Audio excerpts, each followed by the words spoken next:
Could you please remain standing while our chaplain, Father Jerry Welsh, says prayers and blessings for this evening. Thank you.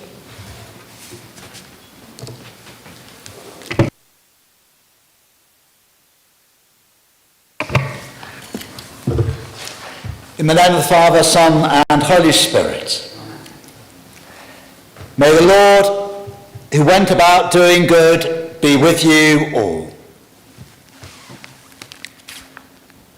God is love. In the desire to make us share in this love, he sent his Son into the world to come to our aid and in gentle kindness to help those who are weak, sick, or unfortunate.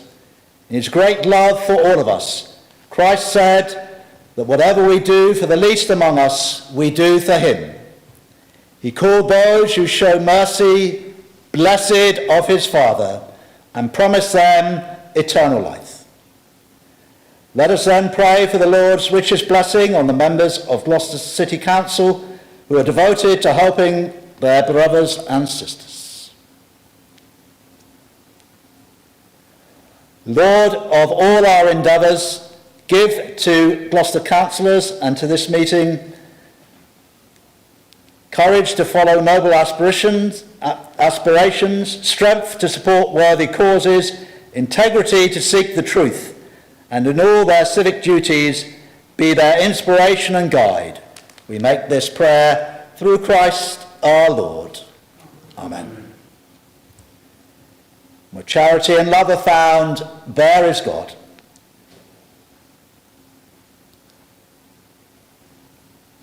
When we are together, let us take heed not to be divided in mind, and let there be an end to any bitterness and quarrels, and an end to strife, and in our midst be Christ our God. And in company with the blessed may we see your face in glory, Christ our God, pure and unbounded joy, forever and ever. Where charity and love are found, there is God. And may Almighty God bless this gathering this evening and all its endeavours. Through the same Christ our Lord. Amen.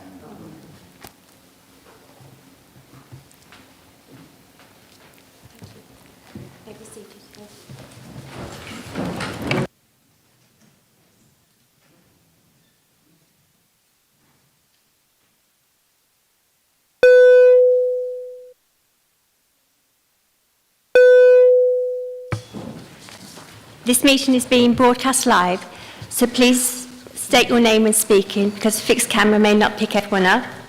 Can all members please ensure that their mobile phones and laptops are switched to silent? You can maybe move your mouse, I think you all have. Thank you.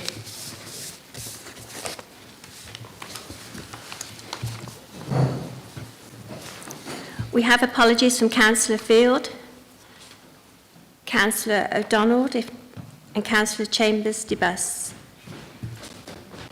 Are there any other apologies? Is there any other apologies?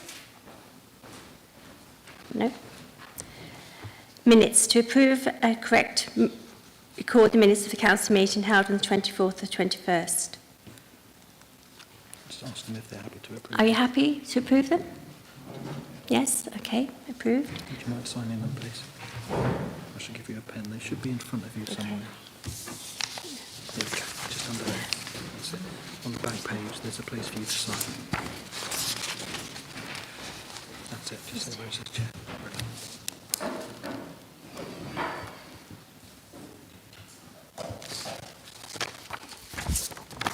Next thing is to ask for declarations of interest.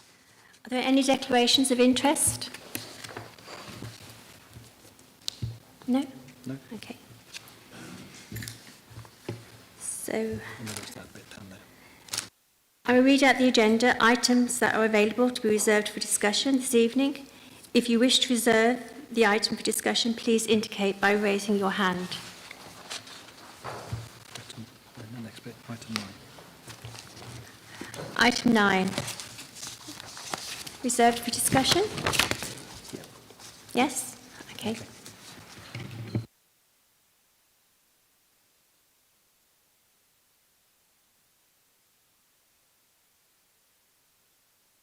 Item 9 has been reserved for discussion, therefore we'll move on to the next agenda item.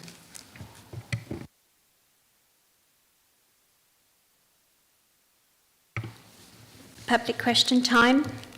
This is an opportunity given to members of the public to put questions to the Cabinet.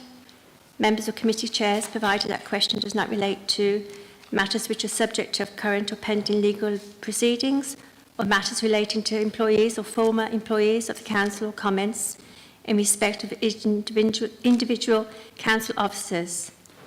Can I say something? Yeah.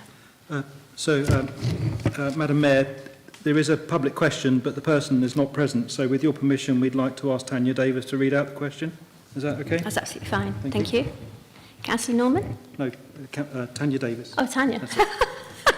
Giving you some work then, Councillor Norman. It is felt that if it is felt that any tree needs to be cut down without delay, the evidence to support that decision should be so compelling as to be unchallengeable. So in the event that advance notice is not considered feasible, can the Council guarantee that this evidence will be made available in such cases?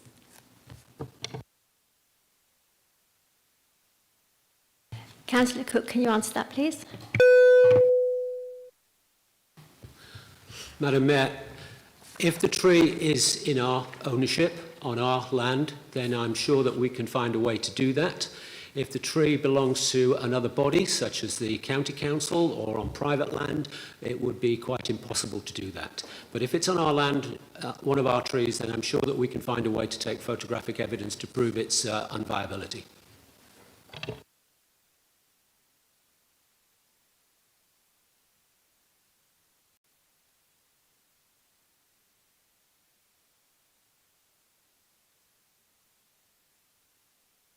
So petitions and deputations, I don't believe there are any. Correct. Correct? Yep. Okay. Announcements. I have one announcement just to remind everybody about the ball on September 17th at 7 p.m. at Hatherley Manor. Tickets are £45 each. It's going to be a great evening, so please buy your tickets. Available now. Thank you. So, Leader of the Council, Councillor Cook, have you anything? No? Members of the Cabinet? Okay, so Councillor Norman. Thank you, Mayor. I'm pleased to advise members that the Council's face-to-face customer service office, the Gateway on Westgate Street, has partially reopened for pre-arranged customer appointments on a Tuesday and a Thursday. These appointments will be booked via the 396 phone line and will be allocated to residents who have complex needs or who are unable to transact with the Council via the channels which we have used during the changes to process during COVID-19. The utilisation of the appointments will be monitored and the service will look to respond to demand whilst continuing to manage the phone and email queries from residents in an efficient manner. I would like to take this opportunity to publicly thank the customer service, housing and Revs and Ben's team, who all work from the Gateway, for their tremendous efforts throughout the last 16 months and the challenges that COVID have brought to their services. Thank you. Thank you, Councillor Norman. Councillor Gravels.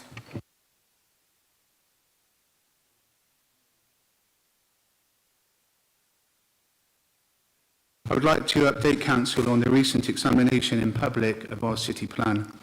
As members will be aware, the city plan continues Gloucester's regeneration journey by providing the development framework to guide the city's future growth up to 2031. Hearing sessions were held from the 11th of May to June the 9th, and we expect to receive the inspector's interim note during August, which will set out her headline conclusions and next steps. Having talked to colleagues, Madam Mayor, involved in the examination, my observations are that our case was put in an incredibly coherent and professional way, and the inspector was left in no doubt as to this council's ambitions. To this end, I would like to place on record my thanks to our planning policy team, led well by Adam Gooch and supported by Claire Howard, to presenting the final plan to Council later in the year. Thank you, Madam Mayor. Thank you, Councillor Gravels. Councillor Morgan.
Thank you, Councillor Morgan.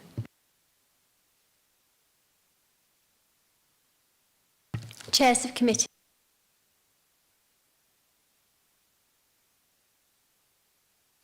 Head of paid services. No, thank you. Members' question time. So the first one is Councillor Hilton. So, Councillor Hilton. Thank you, Madam Mayor. I take it the rule tonight is that we speak while sitting down. I wasn't sure about that. I obviously didn't read the notes ahead of time. This one's to Richard Cook. Some time ago, you, me and Kevin Stevens met to consider the initial design for the Gloucester window, the proposed stained glass window panels that are due to be installed at Gloucester bus station. What progress has been made since our meeting?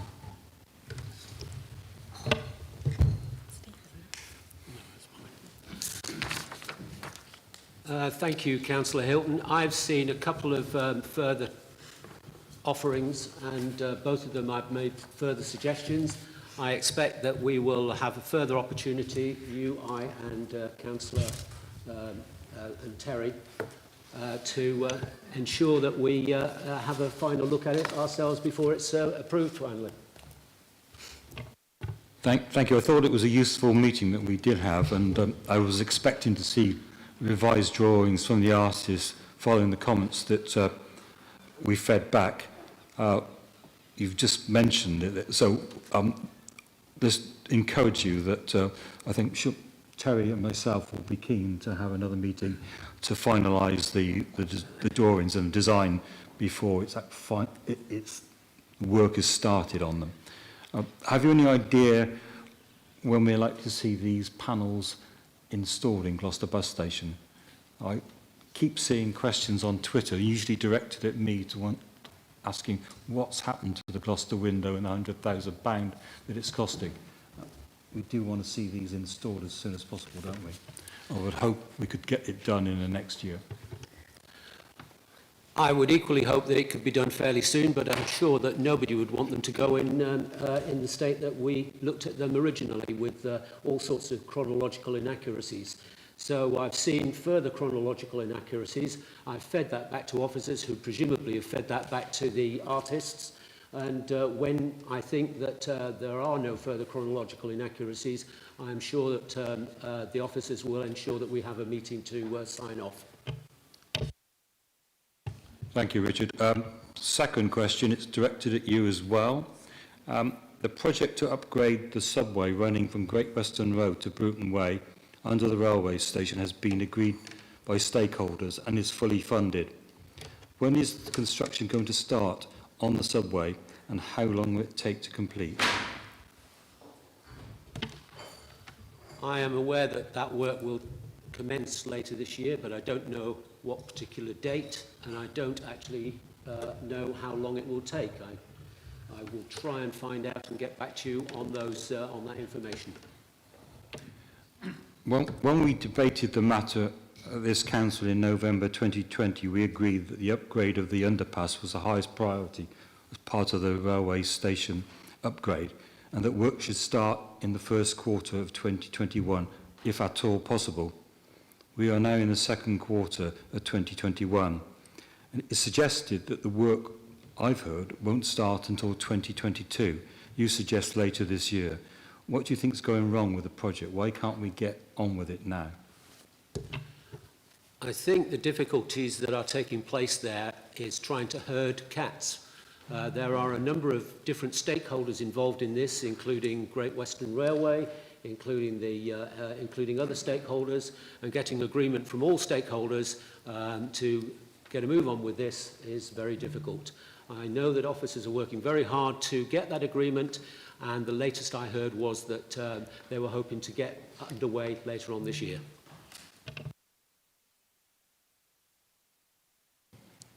Thank you, Councillor Hilton and Councillor Cook. Councillor Pullen, thank you. Thank you, Madam Mayor.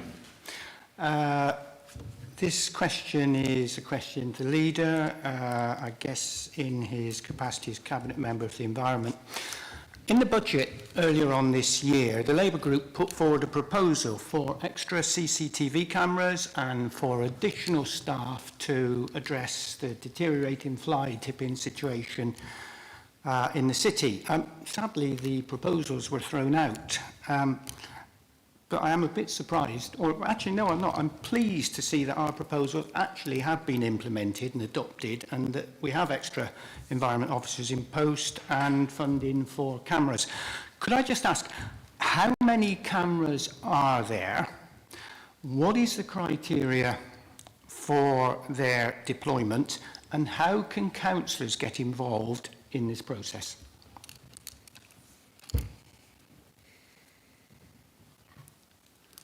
Councillor Pullen, I have no idea how many cameras there are. There used to be only around about 5 or 6, but there are a number of different funding streams being identified.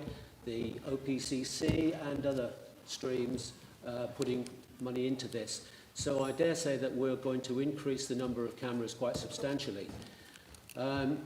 My view is that you should talk to the appropriate where cameras are, where they're located. I would think that would be Ishmael Ryman as the city centre manager, and if you have a conversation with him about where you think they should be better placed, I'm sure he'll be able to consider that. Sorry, was there a third part to that question? Well, no, there's a supplementary, so I'll build on that. Okay, so yeah, I mean, I do regularly report fly tipping in my ward, and I often request cameras, and actually I rarely get a reply, let alone a camera. Look, I understand that the cameras are not to be used as a deterrent, but only to be located as part of an investigation after fly tipping has taken place. That's like closing the door after the horse has bolted.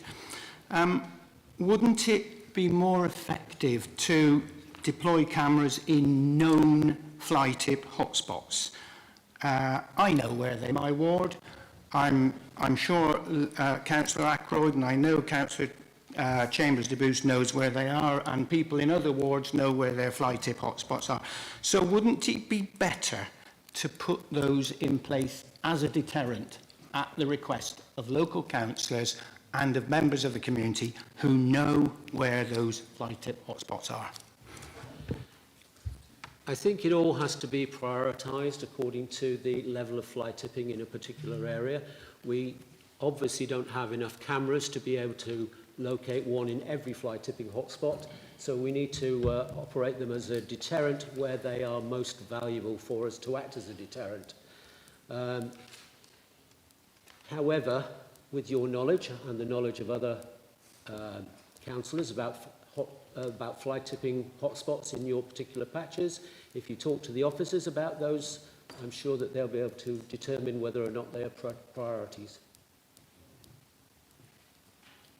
Second question, Councillor Pullen. Yes, okay, thank you for that. Thank you, Madam Mayor. Pleased to hear from Councillor Norman that the Gateway Service Centre opened last week. It was quite a low-key affair.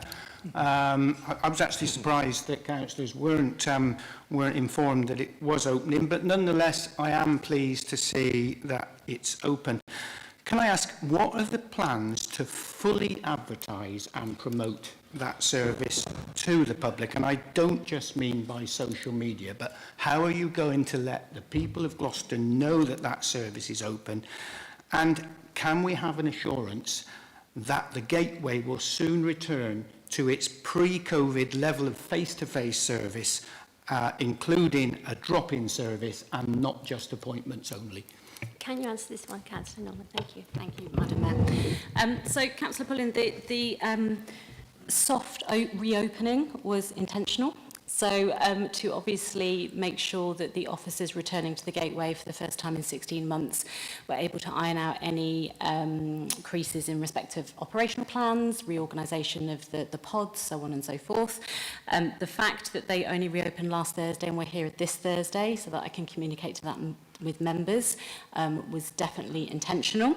In respect of other promotion, all customer service agents, when they're speaking to residents on the 396 number, will be triaging and determining whether residents need one of those pre-book appointments, and then we'll suggest that and book it in accordingly. In addition to that, we will look at further promotion through the advice agencies through Gloucester, social media. I would also suggest that all ward councillors have a role to play, so we all regularly send in-touches or spotlights or whatever the Labour version literature is called to our residents door to door, and therefore I think that is also another good avenue of communicating with residents. In respect of an assurance that it will go back to what it was basis to see if we need to increase face-to-face appointments, but whether they will become pure drop-in is a current TBC. Thank you. Okay, thanks for Councillor that. And Pullen, I do appreciate supplementary. there are... sorry, Madam Mayor.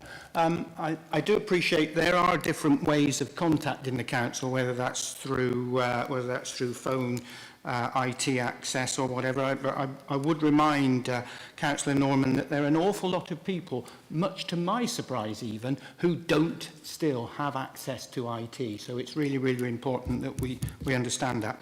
I just go back to that point again, though, about drop-in, because there are people in a crisis, in a domestic situation, that is completely and utterly unexpected and unplanned.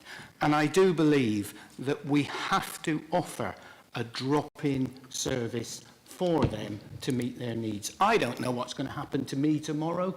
I hope everything will be okay. But if I hit an emergency situation, I might need to talk to someone or see someone. So, Councillor Pullen, there is an intercom system at the office, which, should there be circumstances like you've just explained, officers would be able to look at the most appropriate. I wouldn't envisage any customer service officer, housing officer or Revs and Ben officer having a resident of Gloucester reporting to the reception in said circumstances and being turned away because they didn't have a pre-approved appointment. What I would expect the teams to do is to flag through to their management and advise that resident X was having said situation and could we find an avenue to support them immediately. So there is that caveat in the process at the moment, but equally what we are trying to do is balance a team with returning to work when currently government guidance is to continue to work from home until at least the 19th of July. So it is a balancing act at the moment.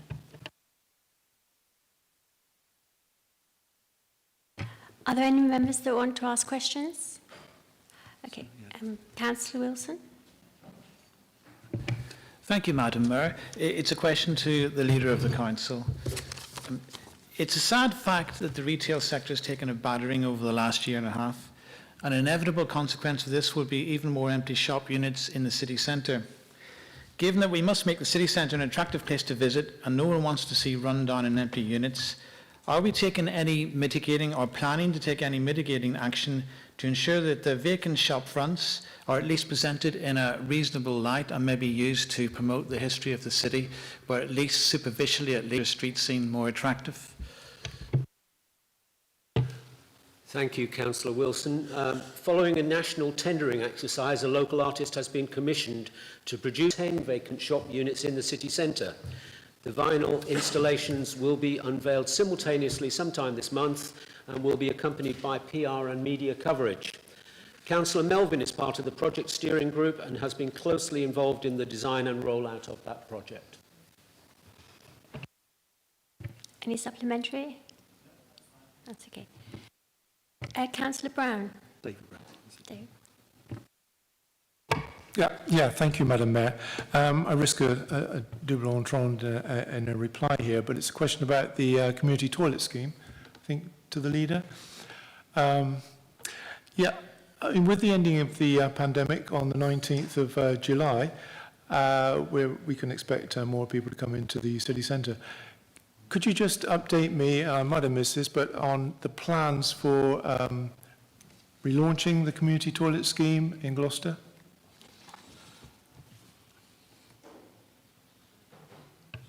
I don't believe that the community toilet scheme has ever stopped. I mean, obviously, some of the buildings have been closed during various periods of COVID, but as they've reopened, I believe that they are still part of that community toilet scheme. So, for example, if you look at Robert Raikes, which would have been closed for a good deal of the pandemic, now back open again. That's part of the community toilet scheme, and I would expect that anybody would be able to continue to use it as part of the community toilet scheme.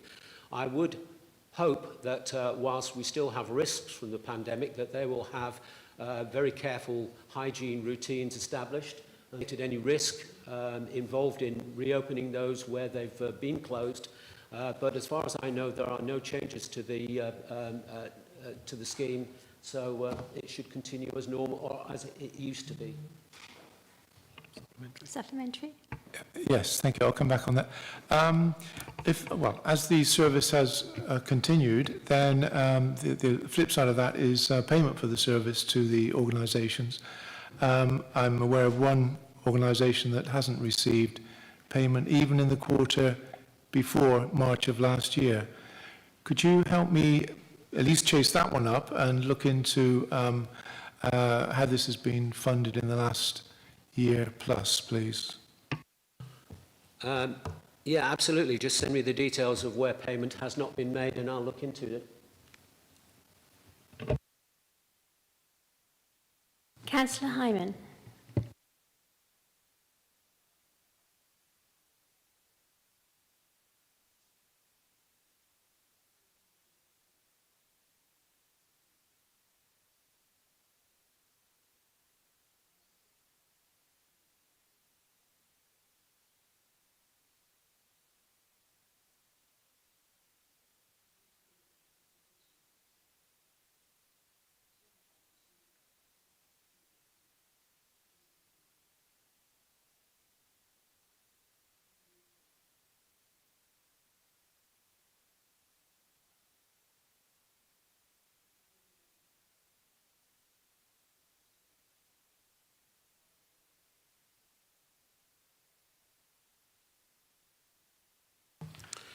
Use of those e-scooters is subject to legislation. You have to have a driving licence to use them.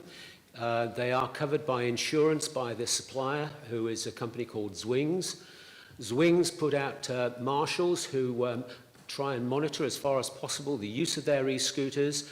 We have a monthly meeting with Zwings involving the county council, the city council, police officers, you name it. Lots of people get involved in those meetings. So we have those robust discussions about whether they're being used safely or not. And Zwings are very aware that some people do not treat them properly. So they go to great lengths to try and ensure that people who use them are properly licensed.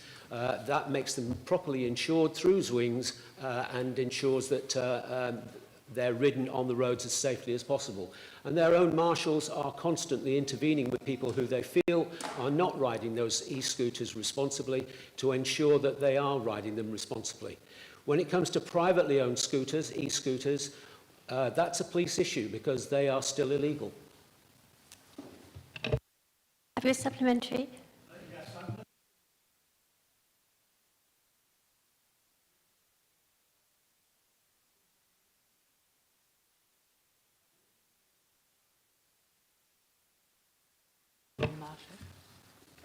Zwings are the people who you probably need to ask what their marshals look like.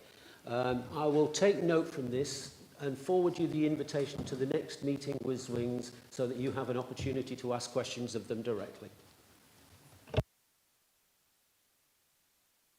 Are there any other questions from Cabinet? One at the back from Councillor Radley. Councillor Radley? Thank you. My question is for Councillor Hudson. In the open space strategy, full community consultation should accompany any proposed changes to open spaces. The nature of that consultation and how the results of that consultation made use of. Thank you. Thank you very much for the question. I'm afraid I don't actually have the answer to that here and now. I will liaise with the officers as soon as the meeting's finished and I will endeavour to get a reply to you hopefully before the weekend. I hope that's okay. Supplementary? No, thank you. Much appreciated, Councillor Hudson. Thank you. Any other questions for Cabinet? No? Any questions for chairs or meetings? Any questions for chairs or meetings? No? On to item 9 then. On to item 9. Councillor. Councillor Cook to introduce. Thank you, Madam Mayor. A bit that I'm prepared for. This report seeks a decision as to whether the Council wishes to apply for Lord Mayor status through the Platinum Jubilee Civic Honours competition. This is an opportunity to showcase our civic pride and enter the competition for Lord Mayor status, which would be an exceptional distinction. We have a rich history and heritage, and with a proud record of innovation and diversity, the city could be considered to be in a great position to compete for what would be a very prestigious honour. It would entitle the Mayor to be known as the Lord Mayor throughout their term of office. An application would draw on knowledge throughout the Council, but with an emphasis not to incur undue expense. It must have a maximum of 19 pages of text and graphics, 50 photos of permanent features, and one map showing the main tourist, leisure, entertainment and accessible green spaces within the city. I believe this council should look to resolve that the council enters this competition because of the prestige that success will bring, enhancing many future opportunities to showcase the city, and I hope all members will support. Councillor Norman will second. Do you wish to speak now, Councillor Norman? I'll reserve the right. Thank you, Madam Mayor. Okay. Are there any amendments? No. So it's open to debate. I think Councillor Pullen indicated first. Councillor Pullen? Thank you, Madam Mayor. I'm sure we all value the role of our Mayor, and we know how hard our mayors work, including, of course, yourself. And as Councillor Cook has said, we value the history, culture and tradition of the role. We know that being a mayor is the demanding role and a privilege to have, whether that's attending civic meetings, the many events that you get involved in, fundraising for charities, and of course chairing the council. We're not opposed to this application for Lord Mayor, or indeed, I suspect, Lady Mayor, when it's appropriate status.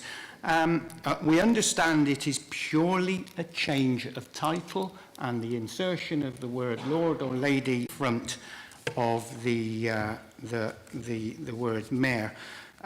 We will support the application. I believe it's a competition. That will be an interesting competition, won't it? However, we do have two conditions.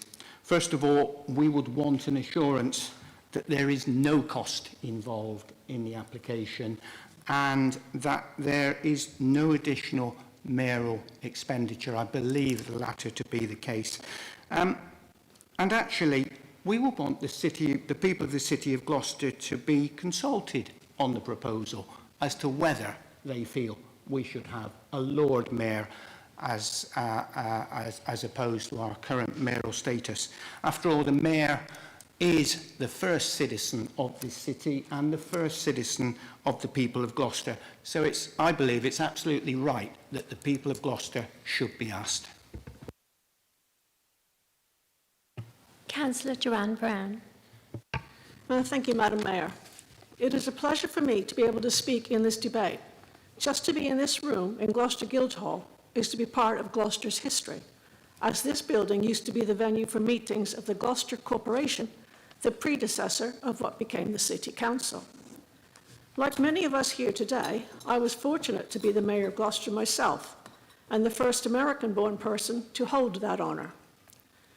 Gloucester usually take 1483 as our starting date for the numbering order of mayors, as this was the year that King Richard III granted us a charter, setting out the rights and privileges regarding the election of mayors in the town, as it then was. There is much evidence to suggest, though, that there were mayors well before this, even going back to the year 1228 in the reign of King John, with Richard the Burgess being named as mayor. Gloucester has great reason to claim that we have the fifth oldest mayoralty in the country, with only Thetford, Wallingford, Winchester and London before us.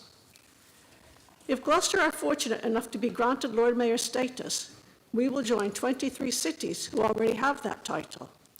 It will be a boost for this city and recognise our long and distinguished history. We do, though, need to check that we will not lose any status in the history of mayoralties, and I trust the Council will take care to investigate this. Gloucester has also been a parliamentarian city. Gloucester cannot avoid this aspect of its history, nor shall we have to hope that in appealing to the Queen for favour, she turns a blind eye to the events of what were, let's be honest, nearly 400 years ago. Seeking Lord Mayor's status would no doubt be a draw for visitors to our city, give residents a source of pride, and would add to our city's fascinating story and be well worth trying for. Thank you. Any other debate? Councillor David Brown. Yes, thank you, Madam Mayor. I wasn't going to speak on this today, but I happened to get in the post my Civic Trust newsletter with the Mayor on the front. Not you, but Mayor Simon Davis. Oh no, that's the member. John Stanford from 1551. It just reminded me that really the civic role, with the sheriff as well, not forgetting the sheriff, is really intertwined with the history. And as I say, it reminded me about our history, but it also reminded me that we bid for Lord Mayor status in 2012. And I looked back through at the documents, and there was a six-page introduction, and I think 26 pages of photographs, and 16 pages of profile and the plan ahead. And really, it was a good bid, but we only got to the semi-final. I'm hoping this time with new management and a new team that we could get through to the final and bring it home.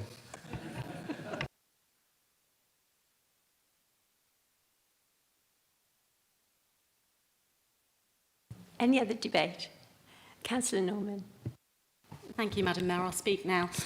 Thank you so much to the Councillor Browns for their impassioned support of this. Loving the football analogies, David. Fingers crossed we will be the winners at probably, dare I say, past 11 o'clock if we've got extra time on Sunday night. So fingers crossed for that.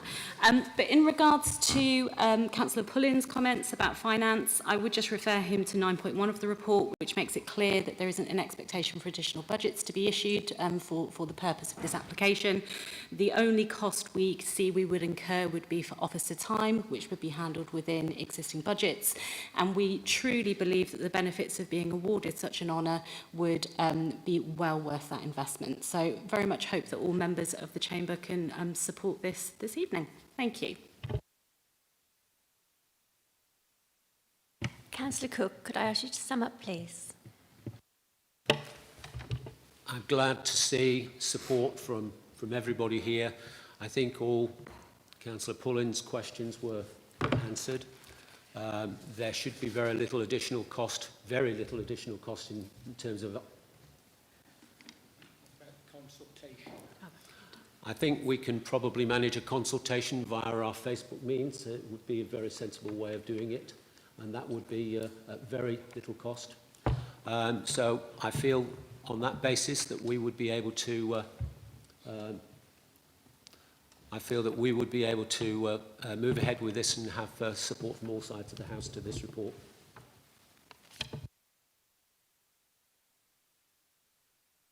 Those in favour?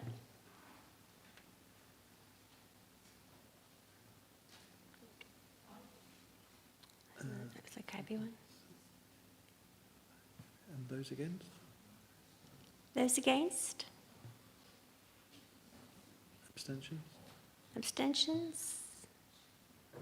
That's carried. That's carried. Thank you.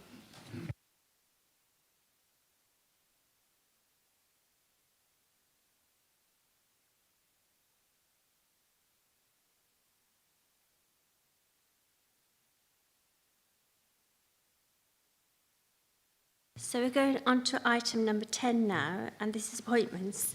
And this is to receive a nomination for the vacant seat on the Planning Policy Members Working Group. So, Councillor Hilton. Thank you, Madam Mayor. The nomination from the Lib Dem group is for Joanne Brown.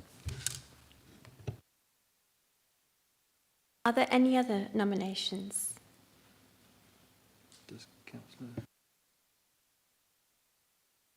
Does Council agree to Joanne Brown? Councillor Joanne Brown? Okay. Yes, that's agreed. Yes, that's agreed. Thank you. Item 11, notion of motions, proposed by Councillor Pullen. Thank you, Madam Mayor, and I do have a second, Councillor Barmia. You'll have seen the motion in front of you. We believe that tourism is an incredibly important part of Gloucester's economy. We know that visitors contribute widely to the city's economy, whether that's through retail, museums, the cathedral, and the many historic attractions that we have. We know that numbers are a little low at the moment, but we certainly hope they will pick up. I've read the Future Marketing of Gloucester report that was produced back in March that sets out a range of recommendations about place marketing, about brand identity, about stronger digital presence and the establishment of a marketing steering board. I'm pleased to hear that there has been some progress in that. I understand that Think in Place Consultancy have been appointed. We've got a new website. There's a constant increase of information on that. So that's all really important.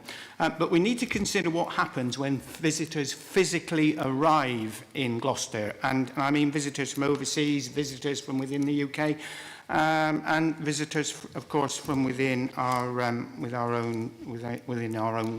county.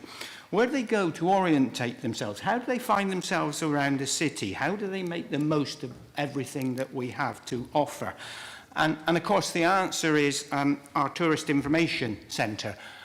Now, when I first returned to Gloucester, a few years ago now, the Tourist Information Centre was then located on the corner of Southgate Street and Longsmith Street. It was pretty much in the city centre, easy to find, but obviously we know the issues surrounding it, the costs and the state of the building, so it had to move. And I know at that particular time there was controversy about where it should go, and it found itself in the museum. Now, I think that the development of King's Square and King's Quarter presents us with a real opportunity to move the Tourist Information Centre bang slap into the middle of our city centre. Current location's okay, but it's not exactly in the city centre, is it?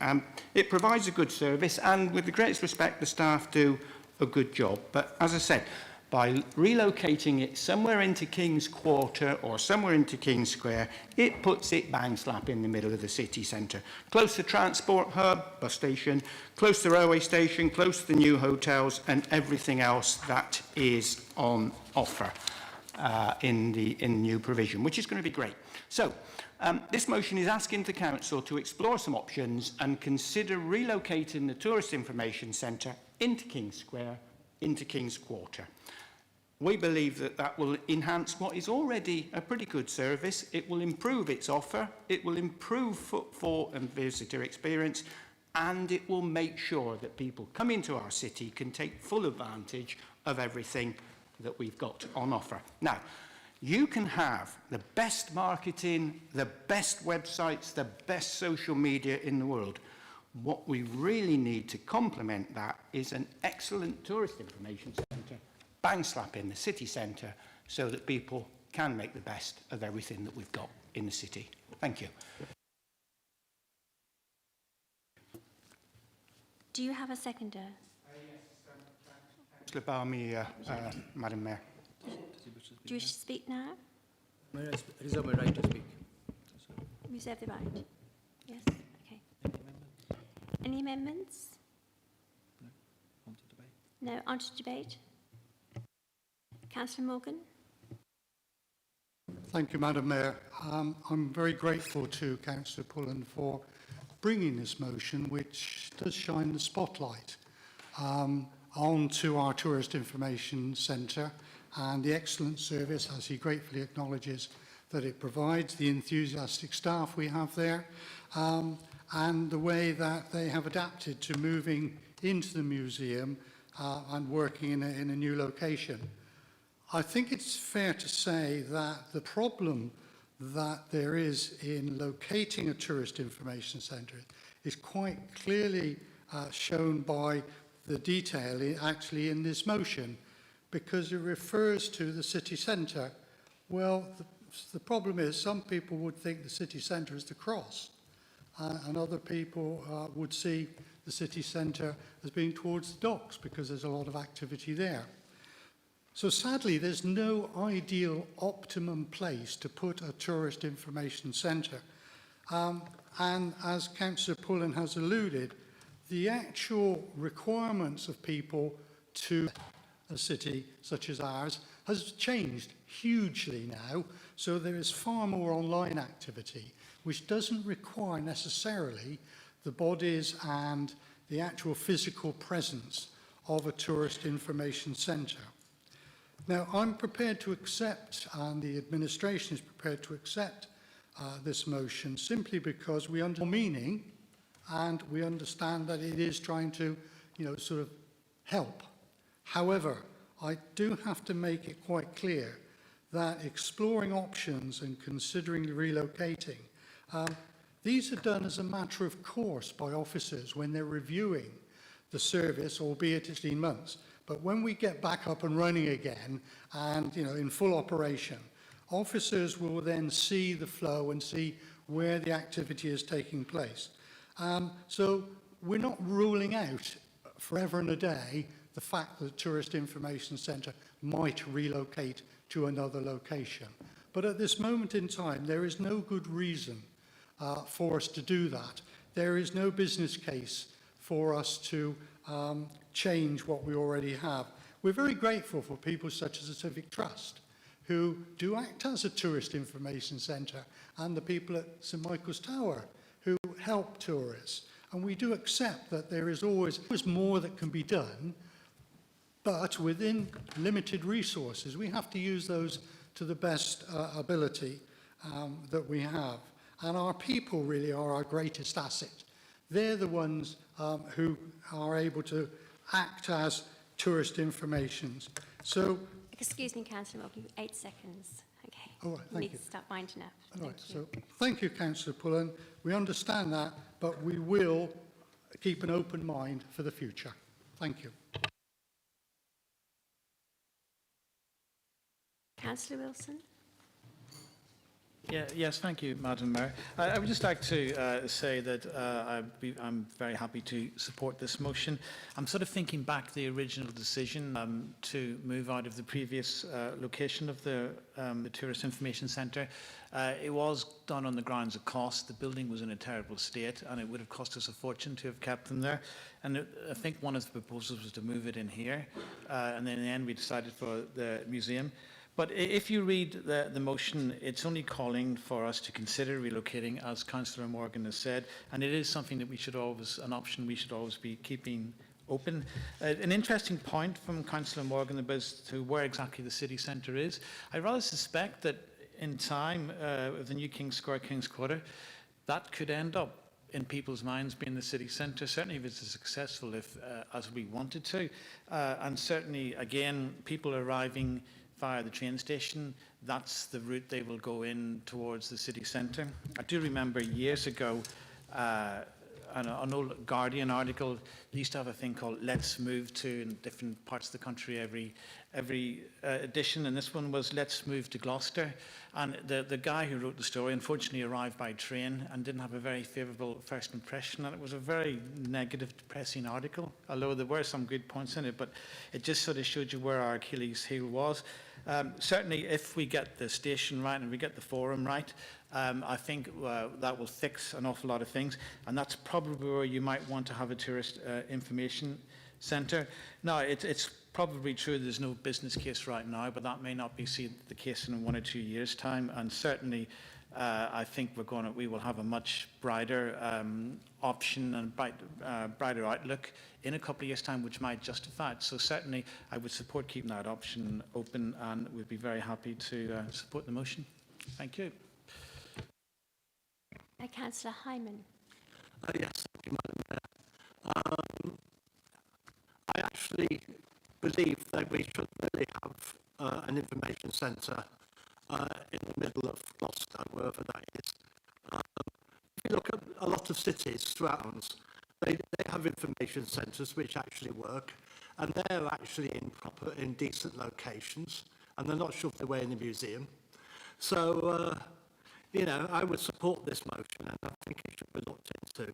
I also think we should be looking at information generally that we have for people who visit. They don't all come into the railway station. They don't all come into the transport hub, as we call it, which is I call the bus station.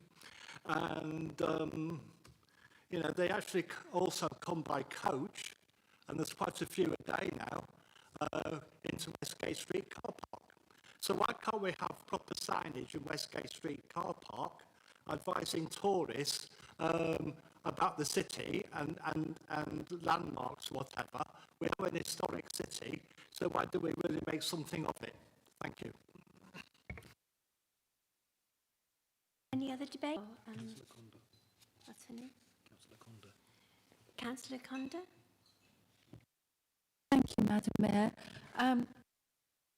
On a point of information, I discovered only yesterday that a private citizen has opened, it was closed when I saw it, opened a tourist information centre at the bottom of Westgate Street. A retailer near Shire Hall said, I think it's somebody called Ivan, and I think we can guess who that is. It's on the right-hand side as you go down towards 3 Cox Lane. So he obviously felt there was a need for this. I don't know how long it's been there. It's there, and it looks very smart. Thank you. Any other debate? Councillor Barnier. Councillor Barnier, have you anything to say now? Thank you, Madam Mayor. Yes. Tourism is a vital part of Gloucester economy. Tourists put money in the tills of Gloucester businesses and provide vital job in hotel, restaurants, pubs and shops. We need to make sure that when visitors come to Gloucester, they find their way easily around the city, can make the most of all that we have to offer. The Tourism Information Centre is an important service in making this happen. Where the Tourist Information Centre is located is important. This motion is asking the Council to consider moving the tourist information into the new King Square or near the King's Quarters. This will put in the heart of the city centre, close to the new hotels and very near to the bus stations and train stations. We want to make sure it's easy to find, fully accessible and excellent signpost to all Gloucester visitor attraction. Thank you, Madam Mayor. So, Councillor Pullen, you like to reply? Yes, thanks, Madam Mayor. This is trying to be a helpful motion. It's trying to put some ideas forward. And I guess I'm probably just a little bit disappointed that, we're not really prepared to consider. I hope, I might have misheard that. I hope I'm wrong. I think this is a great opportunity with King Square, King's Quarter, and that's what I mean by the city centre. And I think that with the design of King Square, of the Forum, and everything there, I mean, surely that is the idea, that would become the centre of our city. That was certainly my interpretation.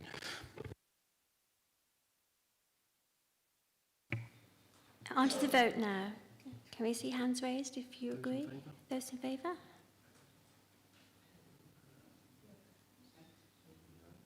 Okay. Those against? That's unanimous. Yes, it's unanimous. That's carried. Thank you.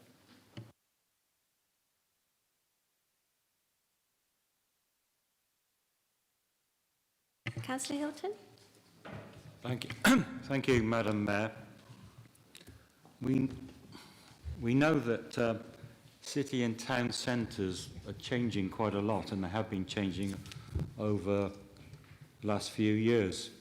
Particularly retail has been affected negatively by not only the coronavirus, but by online shopping and also out-of-town retail sheds, as I like to call them. And we've seen the impact it's had on the city centre itself. And we've got to make sure that our city centre doesn't become a ghost town. And I think we've made quite a lot of progress in the last few years in increasing the number of people that live in the city centre. Now, I'm looking at some of the properties that are being converted, Beatrice Webb House in Eastgate Street, the building of Friars Orchard and Kiln Close on the old college site, the citizen offices in St John's Lane, and number 41 Southgate Street, which was formerly the Unemployment Benefit Office. So we've seen that progress, and I think it's helping our city centre.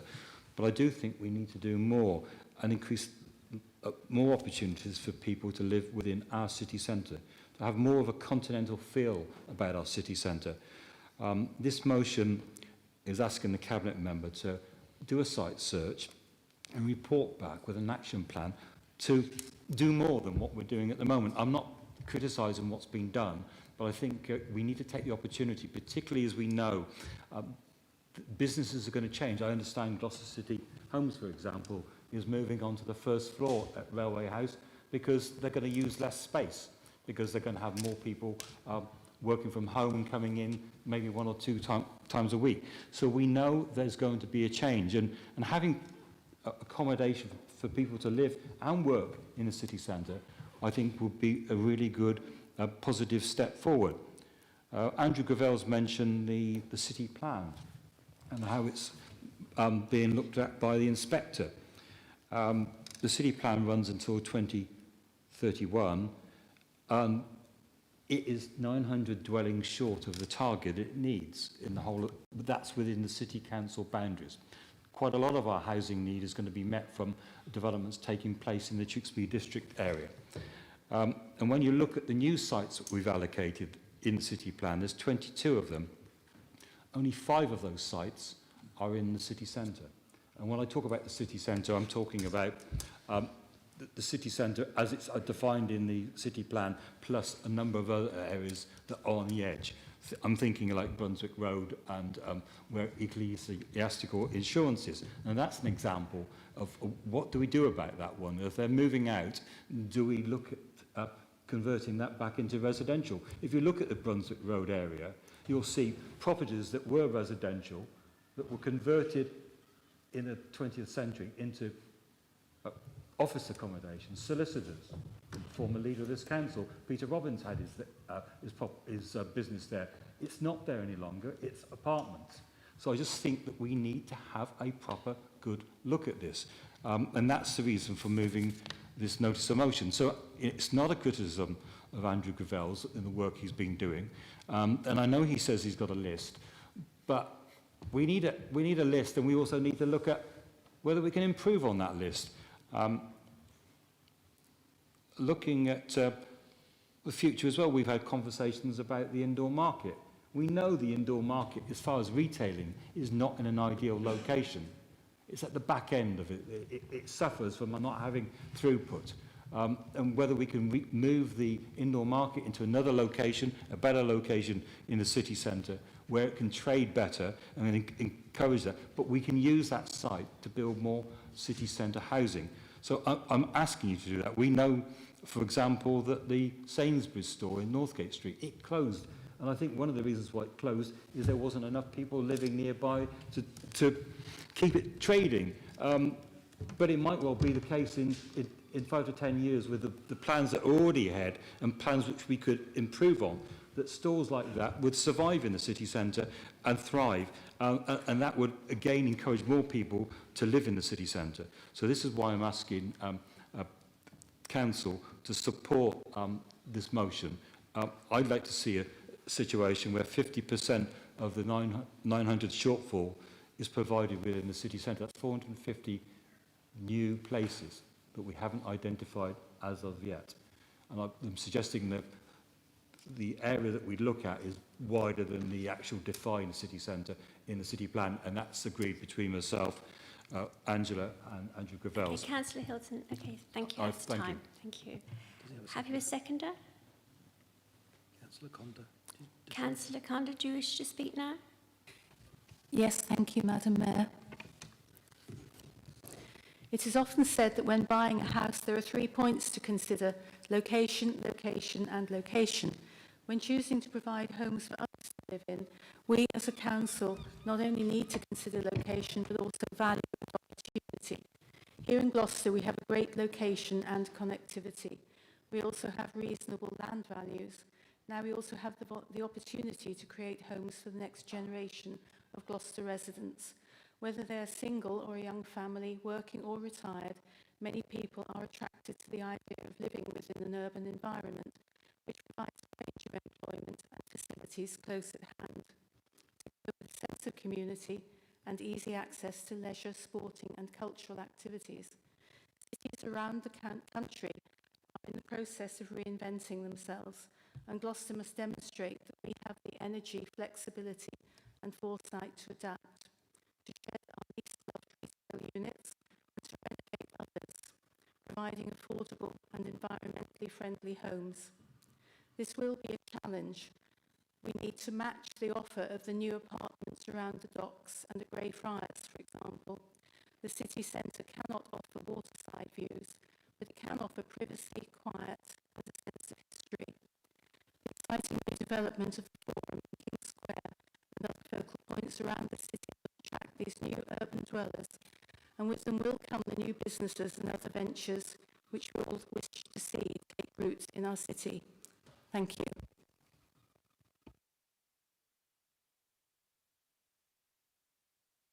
So we have an amendment. Councillor Gravels.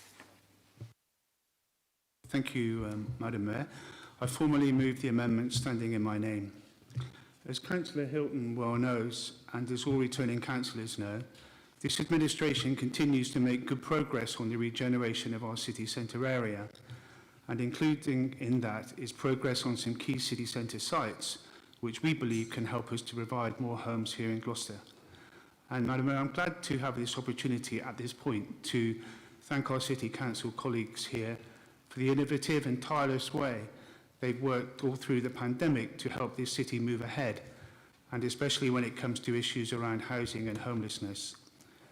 Madam Mayor, reports have been taken through Cabinet this year and last year dealing with exactly these sort of issues which Councillor Hilton seems to be criticising us for. For example, our planners continue to work very closely with the Rooftop Housing Association to provide new homes just down the road from here at St Oswald's Retail Park by the big Tesco's.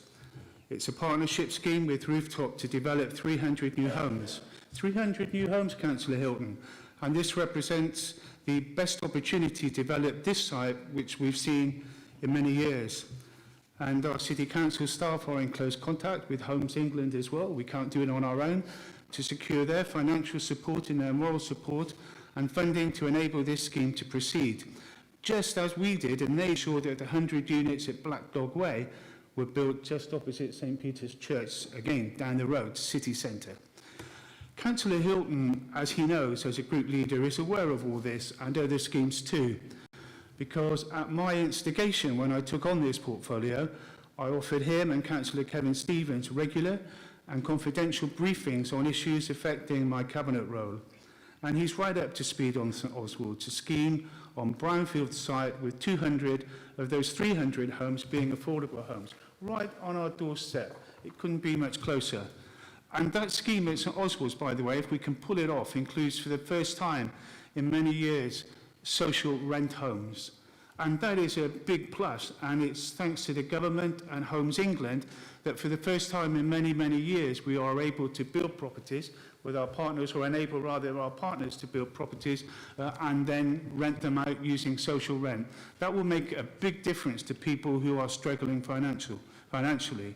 And I welcome that, and I hope that the Liberal Democrats welcome that. Certainly Kevin Stevens was very supportive of all of this. Madam Mayor, Councillor Hilton is up to speed on the new homes being built in the King's Quarter too, where there will be around 80 new homes, with 5 of those again being affordable homes for rent, and again with the support of Homes England. This administration is putting city centre living right at the heart of our flagship city centre regeneration, including affordable homes to rent. And so the list continues, and so the work progresses. Our record and our determination, Madam Mayor, speaks for itself. I will, however, Madam Mayor, ensure that when we have our next portfolio holders briefing with Councillor Hilton and now Councillor Pullen, thank you, I'm glad you're coming. You haven't replied to my email. Councillor Pullen, we share with both of them the list we're already working to. We just don't snatch sites out of the air, Councillor Hilton. We actually work to a list. And that list shows progress on all of the key sites which need, I'm being heckled, I think, which need to be repurposed or redevelopment. Madam Mayor, the list is confidential because in some cases it refers to ongoing commercial discussions. But we do already have a list, albeit a confidential list, and that's why we've amended the motion to take that into account. I remember, Madam Mayor, hopefully is self-explanatory, and I hope that all councillors will support it. It's a perfectly reasonable amendment. And up until now, Madam Mayor, we've worked in a cross-party way, and that's definitely how I'd like to proceed, even though on May the 6th we were given a rather large majority.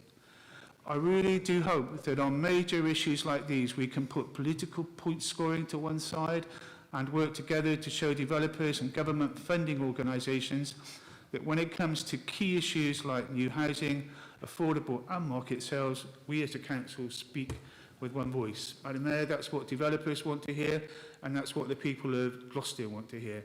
I hope that everybody will support our very reasonable and friendly amendment. Thank you. Thank you, Councillor Gravels. Have you seconded? Councillor Melvin, thank you. Do you wish to speak now? Thank you. Is the amendment accepted? No, it's not. We'll have a vote, Madam Mayor. So can we have a debate on the amendment, please? Councillor Hill. Yeah, the reason why I'm not accepting the amendment, because Andrew Gravels, he can be really thin-skinned at times, can't he? And he gets really stressed out when somebody challenges him and congratulates him on the work he's doing and just says, let's see if we can do a bit more. Let's all work together and find a few more sites in the city centre. And then he proposes an amendment which actually congratulates himself for his hard work. Frankly, we can't accept an amendment from a cabinet member saying, I'm doing a wonderful job. That's not the role of this council. To council is to do better than we are doing, and it shouldn't be seen as a criticism of any individual. He then goes on to list certain sites. St Oswald's, 300 properties. He knows that I'm fully in favour of this project. It's not in the city centre.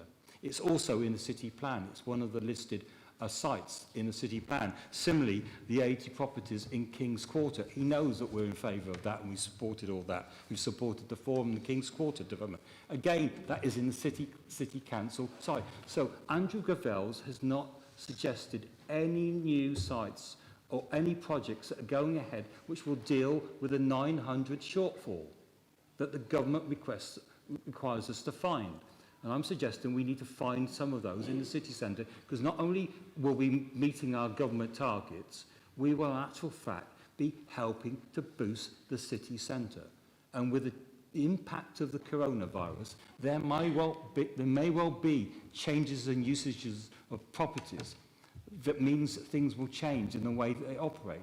And you can see that in Brunswick Road, where the old solicitors' offices are being reconverted back into residential accommodation. Because I think people are now working from home, they can do their business from home, and they don't need to come in and have an office in Brunswick Road. So we just need to make sure that we look at all the sites, and that was the purpose of it, to look at this list that Andrew's got, and then say, let's see if we can add to that list, and we've got 6 months to do it. So when me and Terry meet him, we'll have a look at this list, and I'm sure Terry and me will say, there's a load more sites, and we'll send the officers away, and Andrew, to go and see if he can find some more sites in the city centre that can help us meet our shortfall. So we'll get it that way anyway. But, I mean, as far as the amendment, yeah, we can't accept that, Madam Mayor. It's a bit cheeky of Andrew to do it. It wasn't really friendly. It was friendly to himself, patting himself on the back. It really is. Hang about it. This is going to start getting personal. We can play that game as well. Is there the debate and the amendment? Councillor Melvin wish to speak now? Thank you, Madam Mayor. Well, much as I'm amused by Jeremy's impersonation of Rumpelstiltskin and feel in his creative way, I do feel that Councillor Gravel's amendment is suitable. What's that? Who's it? What, mine?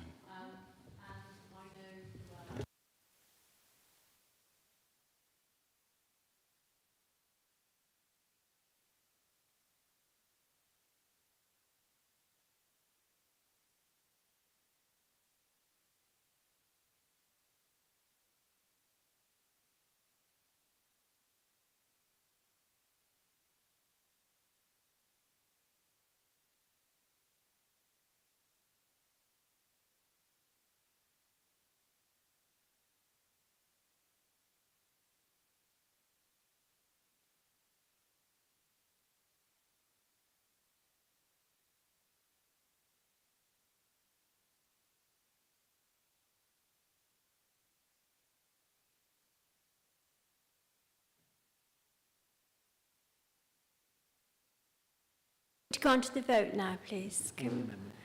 On the amendment. So those in favour of the amendment? Those in favour of the amendment?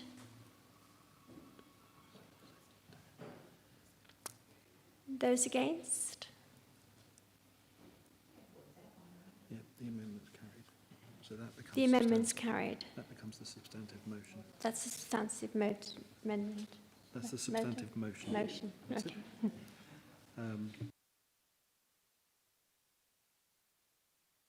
Any further amendments? No. Any further? On substantive motion? No? Okay.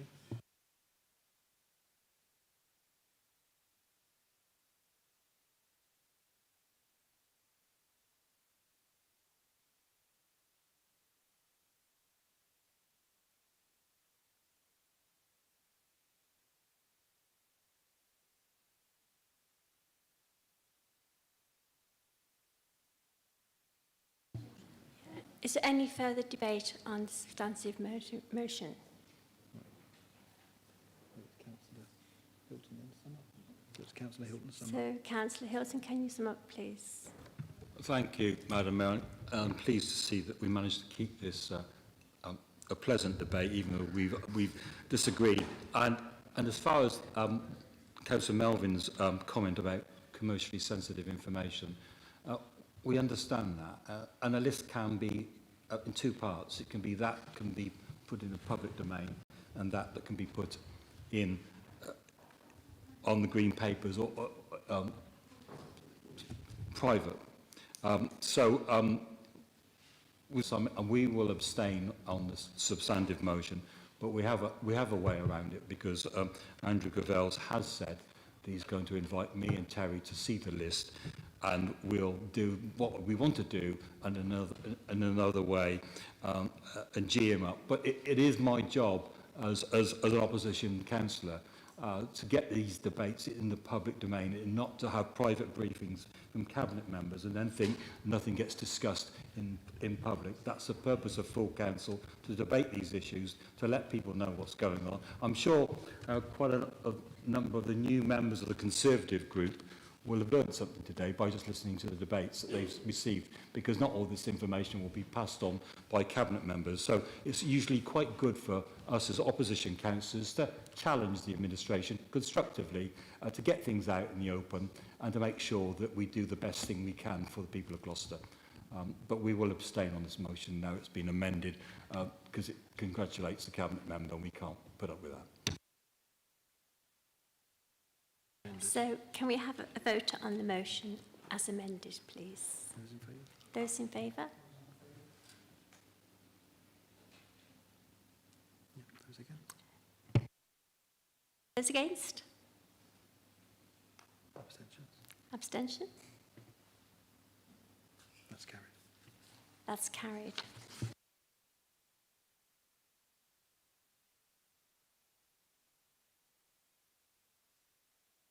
So that concludes our meeting this evening. Thank you everyone for attending and for having a very pleasant evening. Thank you.